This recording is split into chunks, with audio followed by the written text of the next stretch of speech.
There comes to a point in your life that you must recognize that there's a little bit more that has to be done than just complaining about it. You have to realize that you don't have any other opportunities waiting for you if you're not willing to work for the first opportunity that's been given to you. You will start that process of change. Do something different the next 90 days than you did the last 90 days, like picking up the books to read.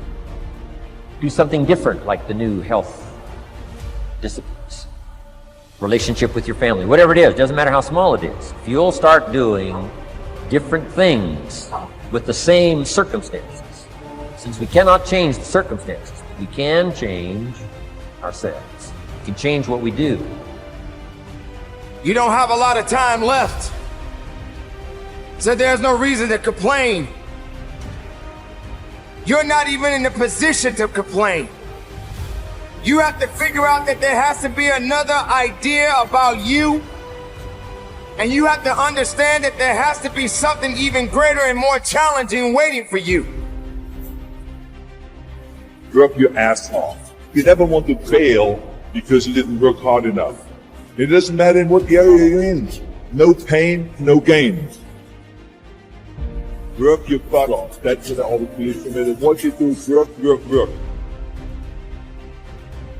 Self-discipline and being able to perform and being able to keep your life on schedule, being able to keep commitments and promises and meet deadlines is essential to success.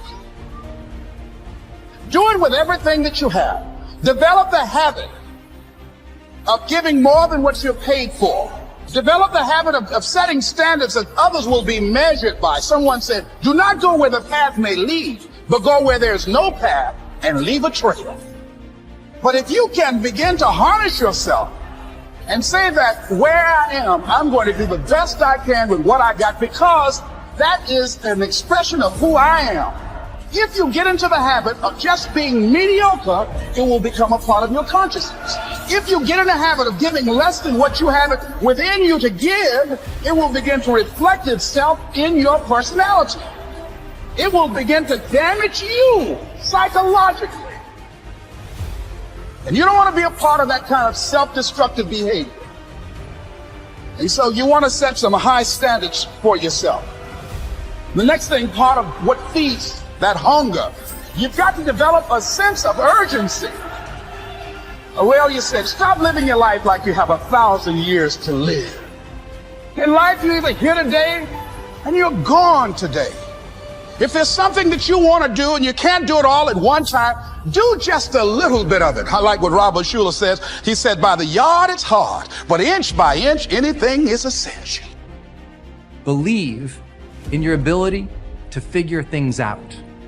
I think that is the ultimate belief in life. That, you know what? I believe that I can figure out how things work, and I believe that I can get better. That fundamental structure in our mind that says, I believe in those two things, that I can figure things out and I can get better, enables us for lifelong improvement and growth. But without them, good luck. Because if you take on a task that you don't know how to do, you'd say, well, I don't know how to do that, so I quit. If you want to be like somebody who you see as a role model, but you don't believe in yourself, you say, oh, I'm not like that, so you quit. So without belief as the underlying element of your own mindset, there's no ability to grow. There's no ability to go anywhere. You have to look at this next stage of your life and say, I believe I can figure it out. If you have a great dream and you don't have any clue how to figure it out, you still go, I believe I can figure it out, which allows you to get up and get to work on Monday and start working towards it. If you don't believe you can figure it out, you don't have any what psychologists call expectancy or even agency. And so you won't begin the journey. But once you believe that you can figure it out and you can do it, then you'll begin. So always believe in your ability to figure things out. The questions you ask yourself will determine the course of your life. I had been asking myself, what do I need to do to get rich? And it left me really unhappy. So I changed the question. And I started asking, what would I do and love every day, even if I were failing. The average human lifespan is 75 years. 1/3 of your life is spent sleeping. Another third of your life is spent on watching TV, movies, drinking and partying, traveling, spending time with family and friends, playing video games, commuting to work, buying groceries, paying the bills, being stuck in traffic, waiting in line, mowing the lawn, cleaning up the house, and doing laundry. 25 years left. In the first 18 years of your life, you are growing up. You are learning to walk, eat, run, and talk. You are totally dependent on your parents and going to school because you can't really think for yourself, call your own shots, or know how to be your own person. That means you have approximately 7 years to make your dreams come true. And if you have a job, you probably spend most of that time working for someone else instead of building your own dream. Life is too short to waste time on people who don't lift you up or inspire you. Life is too short to be living somebody else's dream. Life is too short to wait. Life is too short not to take chances. Life is too short to wake up with regrets. Develop a sense of urgency in the pursuit of success and freedom. You must step up to live life on your own terms. Reasonable time is enough time to achieve all of your goals. Just jot that down. Reasonable time is enough time. Here's why. It's not the hours you put in, it's what you put in the hours. The ideas you can't think of now, a year from now, they'll start to flow. And when you deposit those ideas in the hours you've got, productivity multiplies by 2, 3, 5. First and foremost, knowing who you are. Knowing who you are. Being able to answer this question, who am I? And what do I want? Who am I really? My answer is I am God's child.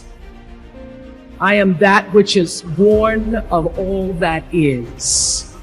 I am, as Pierre de Chardin said, a spiritual being having a human experience. Come trailing the breath of the ancestors yet, but trailing the breath of the angels. And understanding that because I am connected to the source of all that is possible for me. That's who I am. I refuse to be aware of something I could be and should be doing better and purposely decide to not do it. I refuse. That's just like inviting broke into your life. Your pride and your ego has stopped you from being thirsty. You're in your own way. You are the reason your career is not on the next level. Nobody else. So one of the keys to legendary is longevity. And there's a lot of the book on how the best in the world, the great geniuses, manage their vitality, so they were like in their 90s still rocking their craft. So it's mindset, heart set, health set, which is your physical life. And here's a key that I think will resonate with you. It's the fourth interior empire is your soul set. If your ego is running the day, you're never going to go out there and change the world. You know, a bad day for the ego is an awesome day for the soul. So working on your soul set so you are a titan of humanity and you're intimate with your highest nature and you're wiring in the great values and you're living for a cause that's bigger than yourself. That's what allows you to go out in the world and move through failures and really own your domain. So those four interior empires, once you work on those, you go out in the world and automatically everything you touch is golden, because our outer success is always a function of who we are on the inside.